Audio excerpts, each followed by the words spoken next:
nimuze twicare mu kirambi ni heza binenyira kivuruga mwese nimuze tuje mu kirambi ni heza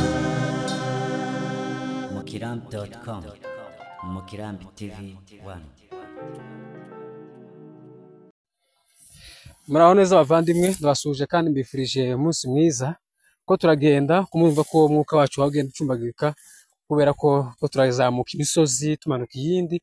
Tugiye kubategurira inkuru kubijanye nuko mu Mikenke hifashe, uko bimeze, nuko akarere kifashe nyuma yuko abaturage bakavuyemo ariko kakaza kwigarurirwa na twirwaneho ku buryo bw'umutekano.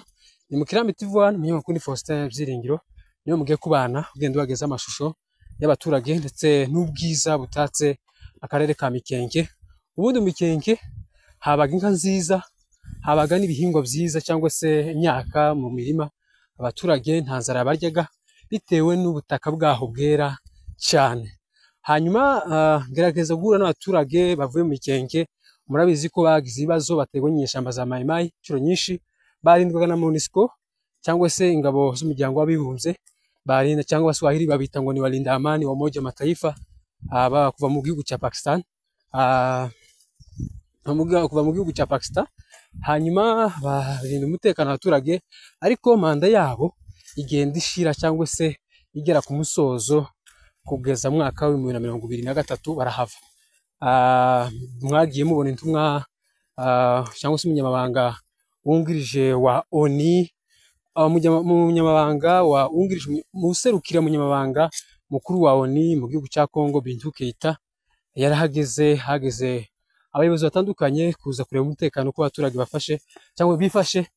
Bagiye bababwira kuko nibahava haza bakaga, hanyuma baza gusigana n'igisirikare cya FARDC cyari kiyobowe n'uwitwa Colonel Ekembe, aza gutsimburwa n'uwitwa Colonel John, niwe watsimbuwe.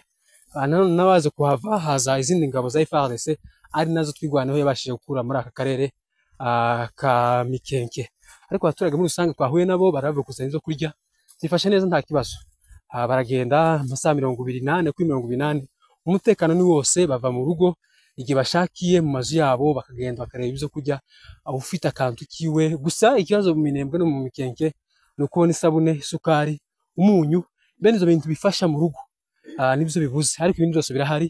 No Minembwe imyaka cyangwa se ibihingwa, ibigori birahari, ibijumba birahari. Ikibazo sasa barabirunga iki? Umunyu, icyayi ni n'amavuta, nta ni ikibazo. Tubana namwe mureba n'amashusho n'abaturage twagane nabo. Tuvuye mu Minembwe tugeze mu Mikenke, twasanze abagore mu nzira bafite imizigo, nabivuze ngo bahetse imizigo, noneho nyange kuvuga ngo bahetse ingega. Abafurero baragiye nta bakiba muri iki gihugu. Hanyuma uko tugira makuru meze bite? Oya ni sawa nyine, twagiye mu Mikenke ni iwacu duturutse mu Minembwe, twari twagiye kuzana ibyo kurya nyine kuko muzi ibibazo twagize. No mu ruho gusa, ariko umutekano ni mwiza, mu nzira turagenda nta kibazo, nta Mai Mai kihabandi turarazwa kuva dutangiye kuzana ibyo kurya. N'ukuri twirwaneho ntacu itakoze guturindira umutekano, yakoze neza cyane. Nk'aya masaha twahuye, wavuye wanjyari ugera mu Mikenke ryari none uragarutse? Nyavuye aho ndi nyine, nyahavuye saa 6 nyavuye saa 1 mu gitondo. Saa mu gitondo? Ndagenda nyashyize mu nkambi saa 5, turashika nyine hari abantu dutora ibyo twari dukeneye, none turagarutse dusubiye muhira mu bana. Ariko muhira ni amahoro nta kibazo. Mbere mwakaza mutinya kuhagenda? Kambere nyine tukihava twakaza dutinya bijanye nyine n'ubwoba, ariko ubu nyine kutusigaye tugenda neza nta. Uri umuturage wa? Ndi umuturage wo mu nkambi mu Mikenke. Wari mu Mikenke wanyine, wari mu Mikenke? Ni wacu ni Mikenke. Ngo barabateye murahunga? Warahunze. Yampaye inka. None waraje kureba ibyo kurya? Nanyaje kurebera abana ibyo kurya nyine. Tuhanga nsanze mu nzira, mukecuru muraho neza? Yego turaho. Niko ndabona ufite ibase, tugiye makuru uvuye he kuraje? Jewe tuvuye iwacu mu Mikenke, ko turagenda uko dushaka, tuvuye gutora izo kurya.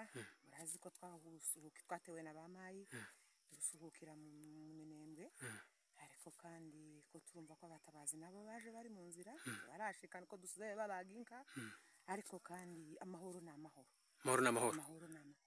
Aho mbere mwakaza muza mugashika mwenyine? ko muri mwenyine hano mu bisambu habe no mu mirima twasigaye dutinya kugenda aho kubera amayi ikatugora ariko ibijye mwabisanze bitanga byo kujye mwabisanze mu mazu ibyo kujya bimwe zarahiye barabitwitse ibindi twabisanzeho nta kibazo umutekano ni wose amasaha 128 muragenda turagenda uko turagenda tuvuye iyi tugende neza duhuruke nta kibazo neje muzogaruka mwogenda saa 2 nta kibazo nawe mukecuru nifasha bite uvuye naje mu mikeke kabisa twaje gutora nta kibazo none muvuye